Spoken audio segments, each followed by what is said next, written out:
కొద్దిసేపటి క్రితం Telangana press club లో కేటీఆర్ మాట్లాడారు. దీనికి సంబంధించిన విజువల్స్ చూద్దాం. మొత్తంగా 420 హామీలు 6 గ్యారెంటీలు 100 రోజులు అని డైలాగులు కొట్టి ఆఖరికి గ్యారెంటీ కార్డులు ఇచ్చి అఫిడవిట్లు రాసి బాండ్ పేపర్ మీద రాసి మోసం చేసి గద్దెనెక్కి 18 నెలల తర్వాత కూడా ఒక్కటంటే ఒక్క హామీ నిలబెట్టుకోగా మీదికెళ్ళి తెల్లారి లేస్తే రంకెలు, తెల్లారి లేస్తే అరుపులు, గావు కేకలు, బూతులు, ఇది తప్ప 18 నెలలుగా చేసిందేమీ లేదు. కానీ బేసిక్ నాలెడ్జ్ లేని ముఖ్యమంత్రి అని తెలిసినా ముఖ్యమంత్రి ముచ్చట పడుతుంది కదా, దమ్ముంటే రండి చర్చకు అని ఖార్గే సాబ్ సాక్షిగా సవాల్ విసిరింది కదా. కేసీఆర్ వస్తాడా, కేటీఆర్ వస్తాడా, ఎవరు వస్తారో రండి అని తొడగొట్టిండు కదా. వస్తాడేమో అనుకొని బేసిక్ నాలెడ్జ్ లేదు కాబట్టి ఓ 72 గంటల టైం తీసుకో, ప్రిపేర్ అయ్యి రా, నువ్వు ఎక్కడికి రమ్మంటే అక్కడికి వస్తాం. ఒకవేళ ఎందుకంటే నీకు మాట మీద నిలబడే అలవాటు లేదు కాబట్టి, నువ్వు మాట తప్పుతావని తెలుసు కాబట్టి, నీకు జూలై 8 నాడు 11 గంటలకు మేమే ప్రెస్ క్లబ్కి వస్తాం.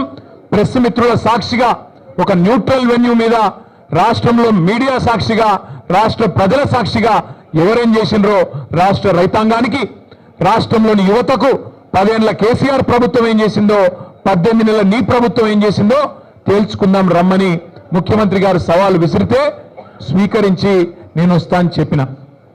వస్తాడేమో అనుకున్న ముఖ్యమంత్రి, పోనీ ముఖ్యమంత్రి రాకపోతే ఆయన తరపున ఒక బాధ్యత గల్ల ఉప ముఖ్యమంత్రినో, ఒక వ్యవసాయ మంత్రినో, లేదా మరొక మంత్రినో పంపుతారేమో అనుకున్నా.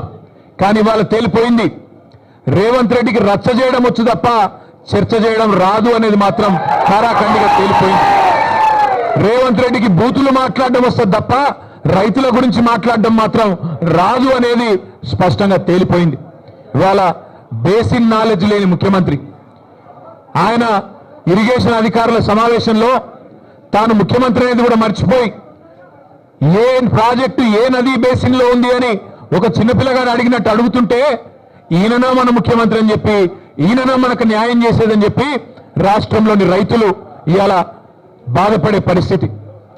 వాస్తవం ఒకటి మాత్రం, నీళ్లు, నిధులు, నియామకాలు, ఇది ఆనాడు కేసీఆర్ గారు, తెలంగాణ ఉద్యమకారులు జయశంకర్ గారు, ఇంకా తెలంగాణ బిడ్డలు ఆనాడు తెలంగాణ ఉద్యమానికి ఇచ్చిన శీర్షిక నీళ్లు, నిధులు, నియామకాలు. ఇవాళ రేవంత్ రెడ్డి గారు కూడా అదే పాటిస్తున్నారు. నీళ్లు, నిధులు, నియామకాలు. నీళ్ళేమో ఆయన గురువు గారు చంద్రబాబు గారికి కృష్ణా నీళ్లను, గోదావరి నీళ్లను తెలంగాణ రైతులకు సున్నం పెడుతూ, తెలంగాణ రైతుకు మోసం చేస్తూ అక్కడ కింద గోదావరిలో బనకచెర్ల కడుతుంటే దానికి పచ్చజెండా ఊపుతాడు. కింద శ్రీశైలం నుంచి కృష్ణా నీళ్లు అటు పోతిరెడ్డిపాడు నుంచి తోలుకొని పోతుంటే దానికి కూడా కళ్ళు మూసుకొని చంద్రబాబు గారు చెప్పినట్టు కోవట్టు పాలన ఇవాళ నడుస్తా ఉన్నది రాష్ట్రంలో. నీళ్ళేమో ఆంధ్రాకు పోతున్నాయి, నిధులేమో ఢిల్లీకి పోతున్నాయి. ఈ నియామకాలు ఆయన తొత్తులు కొంతమందికి ఇచ్చుకొని వాళ్ళనే చూసుకొని మురిసిపోతా ఉన్నాడు. నేను అడిగిన ఒక కాంగ్రెస్ నాయకుడు ఫోన్ చేసిండు, ఎందుకన్నా ఇదంతా అని. నేను అడిగినా, మరి మీ ముఖ్యమంత్రి పిలిచిండు కదా, ఎక్కడ పోయిండు అన్న ఢిల్లీకి పోయిండు అన్నాడు. ఎందుకు పోయిండు, ఏమిటి పోయిండు అని నేనన్నా. ఎరువుల బస్తాల కోసం పోయిండు అన్నా అన్నాడు. ఎరువుల బస్తాల కోసం పోయిండట. ఎట్లుందంటే ఇది, వెనకటికి ఎవడో తాటి చెట్టు ఎక్కిండట. ఎందుకు ఎక్కినవా తాటి చెట్టు అంటే, దూడకు గడ్డి కోసం ఎక్కిన అన్నాడట. రేవంత్ రెడ్డి ఎరువుల బస్తాల కోసం పోయినట్టు ఎవరైనా నమ్ముతారా రాష్ట్రంలో? రేవంత్ రెడ్డి ఏ బస్తాలు తీసుకొని పోయిండో ఢిల్లీకి అందరికీ తెలుసు. రేవంత్ రెడ్డి వాళ్ళ ఢిల్లీ బాసులకు, కేంద్రంలో ఉండే పెద్దలకు ఏ బస్తాలు మోస్తాడో, ఏ బస్తాలు మోసి ఇవాళ ఆ పదవి కాపాడుకుంటున్నాడో రాష్ట్రంలో చిన్నపిల్లలకు కూడా తెలుసు.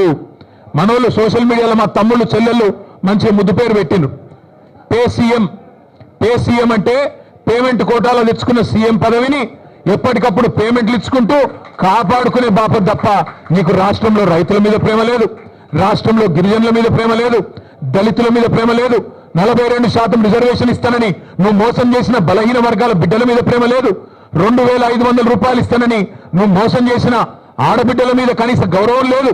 ఇట్లా చెప్పుకుంటూ పోతే ఒక్కటంటే ఒక్క విషయంలో కూడా ఈ ముఖ్యమంత్రి గారు ఇప్పటివరకు సఫలం కాలేదు. ఆయన వచ్చినా రాకపోయినా నేను మొత్తం లెక్క తీసుకొని వచ్చిన.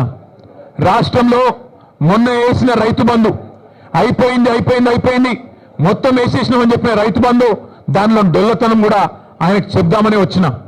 స్వయంగా రేవంత్ రెడ్డి నియోజకవర్గం కొడంగల్లో, స్వయంగా ముఖ్యమంత్రి ప్రాతినిధ్యం వహిస్తున్న కొడంగల్ నియోజకవర్గంలో ఇదో రైతు బంధు రాని రైతుల సంఖ్య, మొన్న వేసిన రైతు బంధు 670 మంది రైతుల పేర్లు, వివరాలు, అడ్రస్లు, ఫోన్ నంబర్లతో సహా తీసుకొని మరీ వచ్చిన.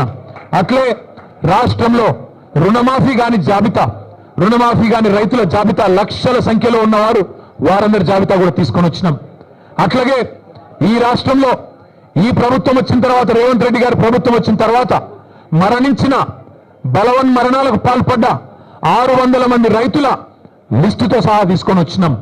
అట్లాగే ఈ రాష్ట్రంలో బోనస్ రాక పంటలు అమ్ముకునే దిక్కులేక, ప్రభుత్వం కొనక మిల్లర్లకు అమ్ముకొని నష్టపోయిన రైతుల జాబితా కూడా మీరు ఏమంటే ఇవ్వడానికి సిద్ధంగా ఉన్నాం. ఇవాళ రాష్ట్రంలో ఎరువుల కొరత రైతులను సతమతం చేస్తున్నది. ఒక ఆధార్ కార్డు మీద ఒకటే ఎరువు బస్తా, ఒకటే యూరియా బస్తా ఇస్తామంటే ఇలా రైతులు మళ్ళా లైన్లు కట్టి చెప్పులు క్యూలో పెట్టి ఎదురు చూస్తా ఉన్నారు ఫర్టిలైజర్ దుకాణాల ముంగట. రేవంత్ రెడ్డి అధికారంలోకి వచ్చే ముందు ఒక పాటను తయారు చేసి దేశం మీదకి వదిలిరు. మళ్ళీ ఆనాటి రోజులు తీసుకొస్తామని చెప్పారు. నిజంగానే ఆనాటి రోజులు తెచ్చిండ్రు. ఆనాటి రోజులు కరెంటు కోతల రోజులు, మళ్ళీ ట్రాన్స్ఫార్మర్లు పేలిపోయే రోజులు, ఆనాటి రోజులు ఎరువుల కోసం, విత్తనాల కోసం లైన్లలో నిలబడే రోజులు మళ్ళీ కాంగ్రెస్ ప్రభుత్వం తీసుకొని వచ్చింది. ఇందిరమ్మ రాజ్యం అంటే సంక్షేమ రాజ్యం వస్తుందేమో అనుకున్నారు ప్రజలు. కానీ ఇందిరమ్మ రాజ్యం అంటే అక్రమ కేసులు, ఇందిరమ్మ రాజ్యం అంటే అణిచివేతలు, ఇందిరమ్మ రాజ్యం అంటే నిర్బంధాలు, ఆనాడు 50 ఏళ్ల కింద విధించిన ఎమర్జెన్సీని మళ్ళీ తలపించే విధంగా ఇందిరమ్మ రాజ్యం అంటేనే భయమయ్యేటట్టు ఇలా మళ్ళొక్కసారి పేదల మీద, గిరిజనుల మీద, దళితుల మీద దాడులు చేస్తూ చివరికి సోషల్ మీడియాలో ఒక పోస్ట్ పెడితే, రీట్వీట్ పెడితే నల్లబాలు అనే ఒక బలహీన వర్గాల తమ్ముడు శశిధర్ గౌడ పిల్లగాని పేరు, ఆయన తీసుకుపోయి ఇలా జైల్లో పెట్టిండ్రు. అందుకే ఇందిరమ్మ రాజ్యం అంటే ఏందో ప్రజలకు అర్థమైంది, ఆనాటి రోజులు అంటే ఏందో అర్థమైంది, మార్పు అంటే ఏందో అర్థమైంది, అన్ని విషయాలు అర్థమైనాయి. కాబట్టే కర్రుగాల్చి వాత పెట్టడానికి రేవంత్ రెడ్డి గారికి రాష్ట్ర ప్రజలు సిద్ధంగా ఉన్నారు. మీ అందరితో, ప్రెస్ మిత్రులతో కూడా వారికి నేను ధన్యవాదాలు చెప్తా ఉన్నా. ప్రెస్ క్లబ్ మా శ్రీనివాస్ గౌడ్ సాబ్ ఫోన్ చేసి ఇట్లా చర్చ ఉన్నది, మరి మాకు అవకాశం ఇవ్వండి అంటే వెంటనే వారు అవకాశం ఇచ్చినందుకు వారికి కూడా ధన్యవాదాలు. ముఖ్యమంత్రి గారికి మర్యాదగా తువ్వాలేసి దాని మీద రాసి, నీకోసం ఇంతమంది పెద్దోళ్ళు నిలబడి, మాజీ హోంమంత్రి గారు, మాజీ అడిషనల్ డీజీపీ గారు, మాజీ మంత్రులు, మా రాజ్యసభ సభ్యులు, మా ఎమ్మెల్యేలు అందరూ నిలబడి నీకోసం కుర్చీ వేసి అర్ధగంట ఎదురు చూసినాం. నీకు నీ కుర్చీకి ఇచ్చే గౌరవం మీకు ఇచ్చినాం. కానీ ముఖ్యమంత్రి గారు, మీరు గౌరవాన్ని నిలుపుకునే పద్ధతిలో లేరు. మీరు, మీ మాటలు, మీ రోత చేష్టలు ఇవన్నీ తెలంగాణ సమాజం గమనిస్తూ ఉంది. పెద్దలు కేసీఆర్ గారిని మీరు ఎట్లా ప్రతిరోజు దుర్భాషలాడుతున్నారో ప్రపంచం మొత్తం చూస్తూ ఉంది. ఒకటి మాత్రం వాస్తవం, నువ్వు 4 రోజులు మోసాలు చేసి తప్పించుకోవచ్చు గాక, 4 రోజులు ఇట్లనే డైలాగులు కొట్టి తొడగొట్టి గతంలో తప్పించుకున్నట్టే తప్పించుకోవచ్చు గాక. ఆయన ముఖ్యమంత్రి గారికి సవాల్ చేసుడు, పారిపోడు కొత్త ఏం కాదు. మీకు యాదుకుండాలే, 2018లో ఇదే సిపాయి డైలాగులు కొట్టిండు. కొడంగల్లో నేను ఓడిపోతే రాజకీయ సన్యాసం చేస్తా అన్నాడు. 2018లో ఓడిపోయిండు మా పట్నం నరేందర్ రెడ్డి గారి చేతిలో. ఓడిపోయిన తెల్లారో మర్నాడో సిగ్గు తప్పి, మాట తప్పి మళ్ళీ పార్లమెంట్ ఎన్నికల్లో తగుదునమ్మని మళ్ళా నిలబడ్డాడు. అంతకుముందు కొట్టిండు డైలాగ్ 2015లో GHMCలో కనుక టీఆర్ఎస్ సొంతంగా గెలిస్తే నేను రాజకీయ సన్యాసం తీసుకుంటా అన్నాడు. మళ్ళా అప్పుడు కూడా మాట తప్పిండు. ఇవాళ కూడా తొడగొట్టిండు, సవాల్ చేసిండు రైతుల మీద, యువత మీద. ఎప్పుడు వస్తావో రా, కేసీఆర్ వస్తాడా, కేటీఆర్ వస్తాడా, రండి అన్నాడు. మరి నువ్వు రా రా రా అంటే నేను వచ్చిన, నువ్వేమో పత్తలేవు.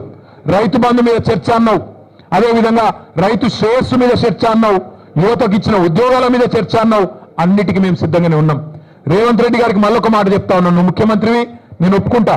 నువ్వు నాకంటే ఎక్కువ బిజీగా ఉంటావు, నీకు నాకంటే ఎక్కువ పని ఉంటుంది, నేను ఒప్పుకుంటా. అందుకే మళ్ళొకసారి చెప్తా ఉన్నా ముఖ్యమంత్రి గారు, ప్లేస్ మీరే డిసైడ్ చేయండి, టైం మీరే డిసైడ్ చేయండి.